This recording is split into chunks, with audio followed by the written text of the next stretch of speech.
Bail కోసం వచ్చిన తనపై దాడి చేశాడు అంటూ ఏఎస్ఐపై హైకోర్టు న్యాయవాది ఫిర్యాదు చేసిన ఘటన సిద్దిపేటలో చోటు చేసుకుంది. తనపై దాడి చేసిన ఫోన్ను ధ్వంసం చేశాడు అంటూ సిద్దిపేట 2 టౌన్ ఏఎస్ఐ ఉమారెడ్డిపై 1 టౌన్లో రవికుమార్ ఫిర్యాదు చేశారు.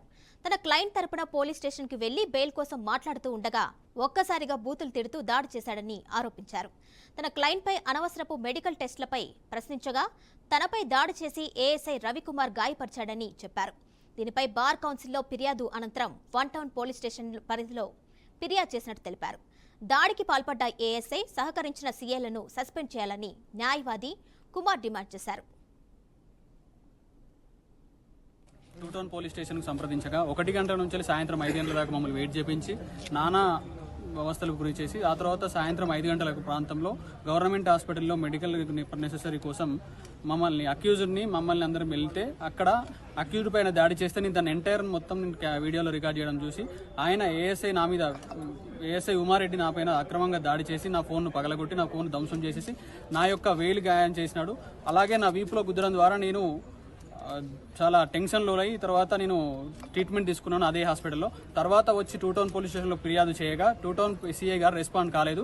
దాని తర్వాత ఉదయం నేను మా బార్ అసోసియేషన్ ప్రెసిడెంట్ గారికి, సెక్రటరీ గారికి, నా బార్ అసోసియేషన్ మెంబర్స్కి నేను కంప్లైంట్ చేయగా ఇప్పుడు ఉదయం 1 టౌన్ పోలీస్ స్టేషన్లోకి వచ్చి కంప్లైంట్ చేయడం జరిగింది. దీనిపైన ఏఎస్ఐని సస్పెండ్ చేయాలి, వెంటనే విధుల నుంచి బహిష్కరించాలి. దానికి సపోర్ట్ చేసిన ఒక పోలీసు ఆఫీసర్ అడ్వకేటును అగౌరవపరుస్తూ అమర్యాదగా ప్రవర్తించే తన మీద దాడి చేయడం జరిగింది. అడ్వకేట్ ఎందుకు పోయాడంటే వాళ్ళ దగ్గరికి హైకోర్టు ఆర్డర్ తీసుకుని బెయిల్ విషయంలో పోయాడు.